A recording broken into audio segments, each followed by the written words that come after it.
Good morning guys, कैसे आप सभी। मैं मौरिफ खान आप सभी का तहे दिल से स्वागत करता हूं आपके अपने फेवरेट चैनल एक्टिव लर्नर्स थोड़ा पढ़ो रेगुलर पढ़ो पर। तो फिर बच्चे ज्यादा से ज्यादा बच्चे जुड़ जाइए क्योंकि आज की सेशन बहुत ही ज्यादा मजेदार, बहुत ही ज्यादा इंटरेस्टिंग होने वाले, क्योंकि आज हम लोग कुछ नया सीखने वाले हैं।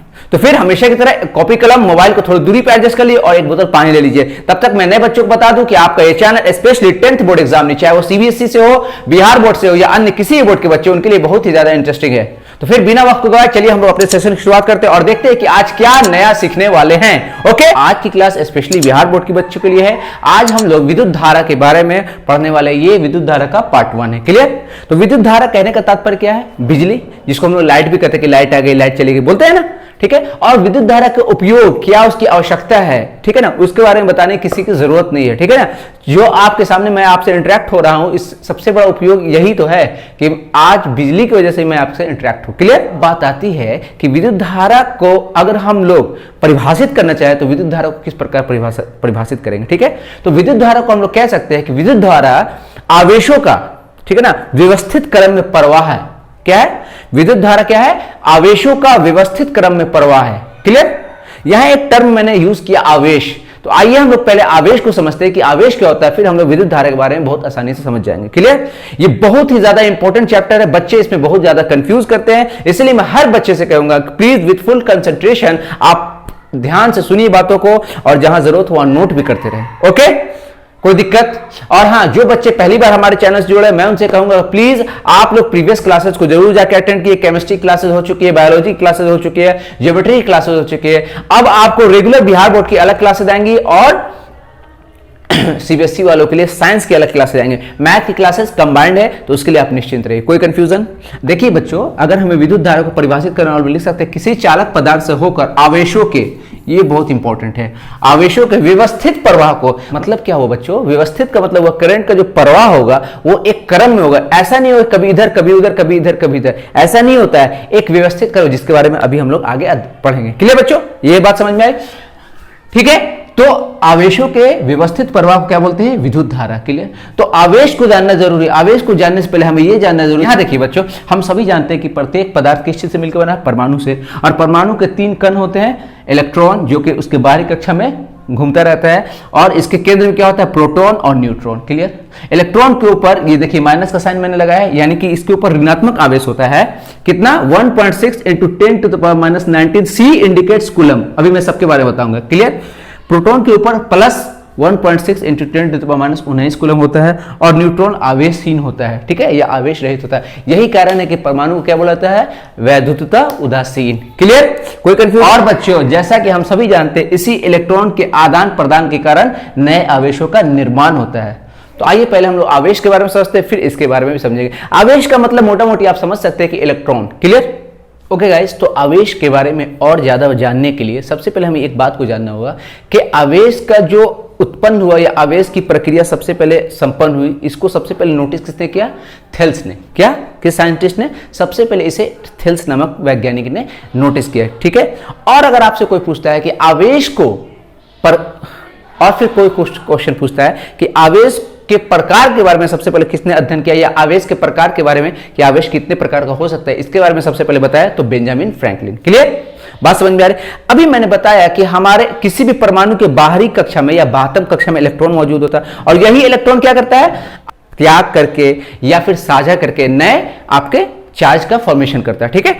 हम जानते हैं कि प्रत्येक परमाणु में इलेक्ट्रॉन और प्रोटॉन की संख्या समान होती है। तो जब एक इलेक्ट्रॉन किसी परमाणु से त्यक्त कर दिया जाता है या फिर खो जाता है, मतलब एक परमाणु कम हो जाता है, तो इलेक्ट्रॉन खोने के कारण वह परमाणु क्या हो जाएगा?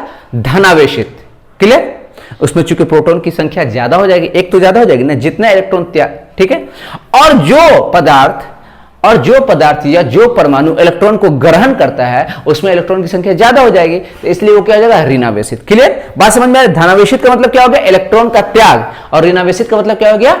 इलेक्ट्रॉन का ग्रहण। क्लियर। इस बुनियाद पर इस बेसिस पर, इस आधार पर हम लोग कह सकते हैं कि आवेश 2 तरह का हो सकता है, एक होगा ऋणावेशित, दूसरा होगा धनावेशित। तो आइए पहले हम लोग थोड़ा सा आवेश के बारे में समझते हैं, फिर हम लोग इसके बारे में डिटेल बात करेंगे। क्लियर। बचपन में एक एक्सपेरिमेंट किया होगा, जब हम लोग क्या करते हैं, स्केल को या फिर किसी मेटल के ऑब्जेक्ट को लेकर कागज के टुकड़े काट के ऐसे उसके करीब ले आते, तो वो उसको अपनी तरफ आकर्षित करता है, खींचता है ना, केवल चार्ज के फॉर्मेशन की वजह से हो रहा है, ठीक है ना, चार्ज उत्पन्न हो रहा है, इस कारण वो एक दूसरे को अट्रैक्ट कर रहे हैं। क्लियर? तो हम कह सकते हैं कि प्रत्येक पदार्थ में चार्ज पहले से मौजूद होता है, ठीक है ना। तो सिर्फ और सिर्फ अगर हम लोग दो पदार्थों को एक दूसरे के कांटेक्ट में आते हैं तो उसमें दो तरह की घटनाएं हो सकती है, या तो एक दूसरे को अट्रैक्ट कर लेगा यानी कि आकर्षित होगा, या फिर विकर्षित होगा, एक दूसरे से दूर भागेगा। ठीक है, किसी पदार्थ का वह गुण जिसके कारण वह दूसरे पदार्थ के संपर्क में आने पर, संपर्क में आने का मतलब रगड़ने के सेंस में आने पर आकर्षण, या तो उसे आकर्षित करेगा या फिर विकर्षण, जिसे रिपल्सन भी कहते हैं, का गुण प्रकट करते हैं, उसे आवेश या स्थिर वैद्युत आवेश कहते हैं। ठीक है बच्चों, चूंकि सपोज कीजिए एक ऑब्जेक्ट, इसमें आपको आवेश है, तो इस आवेश का अभी यूज नहीं हो रहा है तो हम इसको बोलेंगे स्थिर वैद्युत आवेश। लेकिन जैसे ही एक दूसरे के संपर्क में आएगा तो फिर क्या होगा, आकर्षण का गुण प्रकट करेगा या फिर विकर्षण का गुण प्रकट करेगा, तब हम उसको कहेंगे कि आवेश क्या है, आपको प्रवाह हो रहा है। ओके, दूसरे में क्या कर सकते हैं, आवेश संरक्षित रहता है प्रत्येक पदार्थ में, उसे ना तो उत्पन्न किया जा सकता है और ना ही नष्ट। आवेश का केवल एक पदार्थ से दूसरे पदार्थ में स्थानांतरण होता है। क्लियर? उसके बाद मोस्ट इंपॉर्टेंट बात क्या है, इसका एसआई मात्रक क्या होता है, कूलाम। याद रखना बच्चों, जिसे हम लोग सी से प्रकट करेंगे। अभी मैंने आपको दिखाया था -1.6 इंटू 10⁻⁹ लास्ट में सी लिखे थे ना, दैट इज कूलाम। वो क्या इंपॉर्टेंट बात हम लोग अभी समझे कि कोई भी पदार्थ धनावेशित तब होगा जब वो इलेक्ट्रॉन का त्याग करता है। क्लियर? और कोई पदार्थ अगर इलेक्ट्रॉन को ग्रहण कर लेता है तो वो ऋणावेशित हो जाएगा। जैसे अगर हम लोग कांच की छड़ और रेशम के कपड़े के साथ रगड़ते हैं तो कांच की छड़ क्या करती है, इलेक्ट्रॉन का त्याग करता है, इसलिए वो धनावेशित हो जाती है, और रेशम का कपड़ा क्या होता है, इलेक्ट्रॉन को ग्रहण करता है, इसलिए ऋणावेशित होता है। उसी प्रकार जब एगोनाइट की छड़ को हम लोग ऊन के साथ रगड़ते हैं तो एगोनाइट की छड़ इलेक्ट्रॉन को ग्रहण कर लेते हैं, इसलिए ये ऋणावेशित हो जाती है, और ऊन क्या होता है, इलेक्ट्रॉन का त्याग करके धनावेशित हो जाता है। इस प्रकार हम कह सकते हैं कि आवेश दो प्रकार का हो सकता है, एक धनावेश, दूसरा ऋणावेश। धनावेश किसे बोलेंगे, जिसने इलेक्ट्रॉन का त्याग किया। क्लियर? और ऋणावेशित किसको बोलेंगे, जिसने इलेक्ट्रॉन को ग्रहण किया। यहां तक किसी को कोई कंफ्यूजन बच्चों, बात समझ में आ रही है?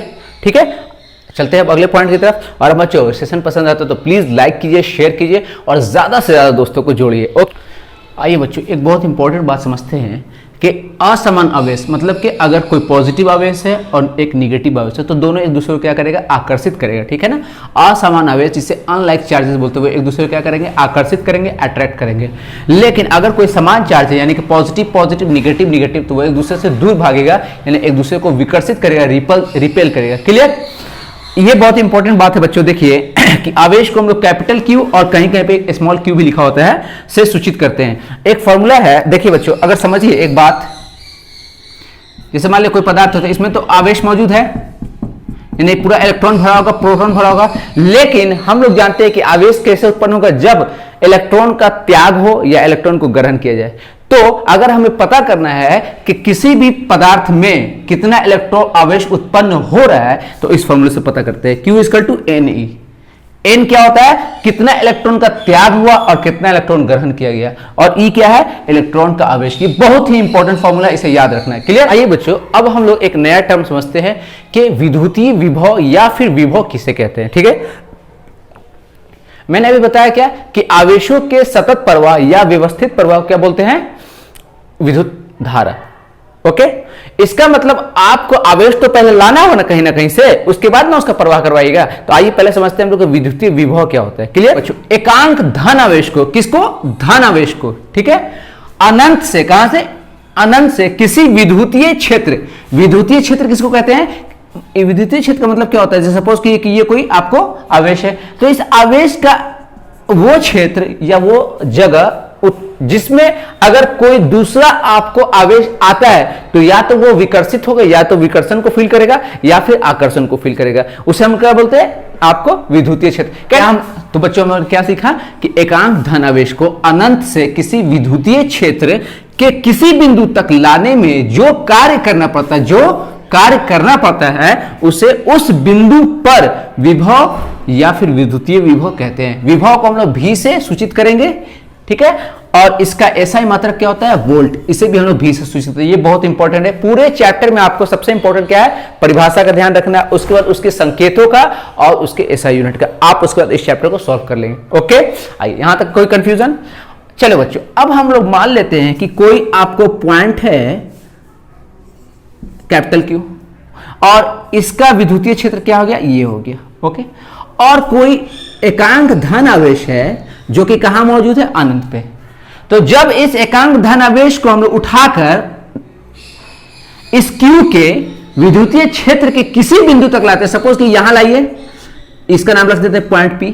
यहां तक लाने के लिए आपको जो कुछ करना पड़ा, कहने का मतलब आपने जो सिस्टम यूज किया, जितना आपको वर्क डन करना, जितना आपने कार्य किया, वो सारा का सारा क्या कहलाता है, आपका विभव या फिर विद्युतीय विभव। ये यहां पे जो कार्य किया आपने, एक धन आवेश को, एकांक धन आवेश को लाने के लिए, मान लिया प्लस Q आवेश को अनंत से किसी विद्युतीय क्षेत्र के किसी बिंदु तक लाने में हमको कितना कार्य करना पड़ा, W कार्य करना पड़ा है, तो आपका विभव क्या हो जाएगा, W क्या है, किया गया कार्य, स्मॉल q क्या है, एकांक धनावेश या एकांक आवेश। यानी कि एकांक धनावेश को हम लोगों ने अनंत से उठा के कहां ले आए हैं, किसी विद्युतीय क्षेत्र के पास किसी बिंदु में। ओके, कोई कंफ्यूजन? तो आपसे कोई फॉर्मूला पूछेगा, V = W/Q। यहाँ के गाइस, तो अभी हम लोगों ने विभव के बारे में पढ़ा। विभव क्या कहता है कि किसी एकांक धन आवेश को अनंत से किसी विद्युतीय क्षेत्र तक लाने में जो कार्य करना पड़ता है, या किसी खास बिंदु पर लाने में जो कार्य करना पड़ता है, विभव कहते हैं। लेकिन अगर ऐसा सोचो कि अगर सपोज करो कि हम उस एकांक धनावेश को लेकर आए किसी खास विद्युतीय क्षेत्र के किसी एक बिंदु पर, फिर उसी विद्युतीय क्षेत्र में किसी दूसरे बिंदु पर ले जाते हैं, तो उसको हम लोग क्या कहते हैं, आइए समझते हैं। देखिए बच्चों, विभवांतर, विभवांतर मतलब विभव में अंतर। एकांक आवेश को किसी विद्युतीय क्षेत्र के एक बिंदु से उसी विद्युतीय क्षेत्र के दूसरे बिंदु तक ले जाने में जो कार्य करना पड़ता है, उसे विभवांतर कहते हैं। इसे भी हम लोग V से डिनोट करते हैं, V से सूचित करते हैं, और इसका भी SI मात्रक क्या होता है, वोल्ट होता है। ठीक है ना। विभवांतर मतलब क्या हुआ, सपोज करो कि हम क्या कर रहे हैं कि बहुत दूर से एक चार्ज उठा कर लाए किसी खास विद्युतीय क्षेत्र के किसी खास बिंदु पर, और फिर इसी आवेश को इस बिंदु से उठाकर उसी विद्युतीय क्षेत्र के दूसरे बिंदु तक ले जाते हैं, तो उन दोनों के अंतर को हम लोग क्या बोलेंगे, विभवांतर। परिभाषित कर सकते हैं। VAB का मतलब क्या हो गया, देखो बच्चों, सपोज करो कोई चार्ज है Q दूर स्थित है या अनंत पे, उसको हम लोगों ने बिंदु O के विद्युतीय क्षेत्र, पहले हम लोग A तक लाए, फिर इसको हम लोग कहां लेके चले गए, पहले A तक लाए, तो A पर विभव क्या हो जाएगा, VA से सूचित करेंगे।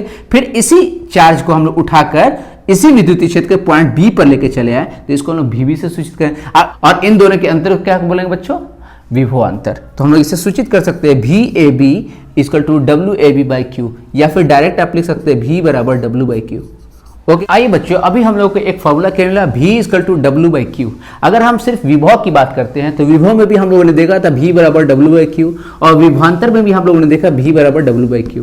सिर्फ अंतर केवल इतना है, जब हम विभव की बात करेंगे तो केवल और केवल एक बिंदु पर ले जाते हैं, है ना, किसी एकांक धनावेश को उठाकर किसी एक बिंदु पर ले जाते हैं। लेकिन जब वही विभवांतर की बात करेंगे तो दो बिंदुओं के बीच के अंतर की बात होगी। लेकिन जो फॉर्मूला होगा, फॉर्मूला ये। देखिए बच्चों, अब एक बहुत इंपॉर्टेंट बात समझ लिए, अगर यदि आपको एक कूलम धन आवेश को अनंत से किसी एक बिंदु तक लाने में 1 जूल कार्य करना पड़ता है, तो ये जो परिमाण होगा ये 1 वोल्ट के बराबर होगा। इससे हमें 1 वोल्ट की परिभाषा मिल रही है। 1 वोल्ट किसे बोलेंगे कि यदि हमें एक कूलम धन आवेश को अनंत से किसी एक बिंदु तक लाने में 1 जूल कार्य करना पड़ता है, या किया गया कार्य 1 जूल होता है, तो हम कहेंगे कि उसका विभव कितना होगा, 1 वोल्ट के बराबर। ये जो परिभाषा हम लोगों ने दिया, ये विभव के बेसिस पे दिया, एक बिंदु तक ला रहे लेकिन अगर हम लोग किसी एकांक धन आवेश को उठाकर एक बिंदु पर लाते हैं, मान लिया A तक लाते हैं, और फिर इसी धन आवेश को B बिंदु पर लाते हैं, और यहां से यहां तक ला रहे हैं कितना, 1 कूलम्ब चार्ज को ही, और यहां से यहां तक लाने में अगर आपको 1 जूल ही कार्य करना पड़ता है, तो भी इसका परिमाण किसके बराबर होगा, 1 वोल्ट के बराबर। तो हम लोग अब बड़ी आसानी के साथ 1 वोल्ट की परिभाषा दे सकते हैं। और हाँ बच्चों, सेशन पसंद आए तो लाइक एंड शेयर भी करते रहना है। आइए बच्चों, समझते 1 वोल्ट क्या होता है। यदि 1 कूलम्ब धन आवेश को एक बिंदु से दूसरे बिंदु तक ले जाने में 1 जूल कार्य करना पड़े, तो दोनों बिंदुओं के बीच का विभवांतर कितने के बराबर होगा, 1 वोल्ट कहलाता है। कोई कंफ्यूजन? तो हम लोग यहां देखिए परिभाषा, इसी फॉर्मूले से परिभाषा निकाल सकते हैं। यदि हमें 1 कूलम्ब धन आवेश को एक बिंदु से दूसरे बिंदु तक ले जाने के लिए 1 जूल कार्य करना पड़ता है, तो उनके बीच का विभवांतर 1 वोल्ट के बराबर होगा। 1 वोल्ट बराबर क्या होता है, जूल कूलम्ब इनवर्स, या फिर जूल बटा कूलम्ब। कोई कंफ्यूजन यहां तक किसी को कोई दिक्कत, बात समझ में आई? आइए अब मैं आपको कुछ इंपॉर्टेंट नोट्स देता हूं जो आपको बहुत ही ज्यादा हेल्पफुल होंगे आगे आने वाले कंसेप्ट्स के लिए। ओके गाइस, यहाँ ध्यान से देखिए, ये बहुत ही इंपॉर्टेंट नोट्स है, इसको आपको हमेशा इस ऑब्जेक्टिव में मदद करेंगे और आगे आने वाले कंसेप्ट में मदद करेंगे। क्लियर, इसे ध्यान से समझ लिए। अनावेशित वस्तु का विभव शून्य होता है। जो वस्तु चार्जलेस है, जिसमें कोई आवेश नहीं है, जैसे न्यूट्रॉन की हम बात करेंगे, तो उसका विभव क्या होगा? शून्य होगा। क्लियर। ठीक उसी तरह धनावेशित वस्तु, जो धनावेशित वस्तु है, इसका मतलब धनावेशित का मतलब उसने इलेक्ट्रॉन का त्याग कर दिया, तो उसका विभव धनात्मक माना जाता है। ठीक उसी प्रकार ऋणावेशित वस्तु का विभव ऋणात्मक होता है। धनावेश कहने का मतलब जिसमें पॉजिटिव चार्ज है, वो उच्च विभव से निम्न विभव की ओर गति करेगा। जैसे मान लिया पॉजिटिव टर्मिनल है, नेगेटिव टर्मिनल। जब मैं आप लोग को इलेक्ट्रिसिटी के बारे में और डिटेल पढ़ाऊँ तो आपको समझ में आएगा कि उच्च विभव क्या होता है, निम्न विभव क्या होता है। अभी फिलहाल आप इसको याद कर लीजिए। क्या होता है? धनावेश उच्च विभव से निम्न विभव की तरफ गतिशील होता है और ऋणावेश निम्न से उच्च की तरफ। ओके, कोई कंफ्यूजन? ये मैं आपको अभी डिटेल। ओके, पृथ्वी का जो विभव है वो शून्य माना जाता है। ओके, और पृथ्वी की तुलना में जिसका विभव ज्यादा होगा उसे हम लोग धनावेश कहेंगे, और पृथ्वी की तुलना में जिसका विभव कम होगा उसे हम लोग ऋणावेश कहेंगे। कोई कंफ्यूजन?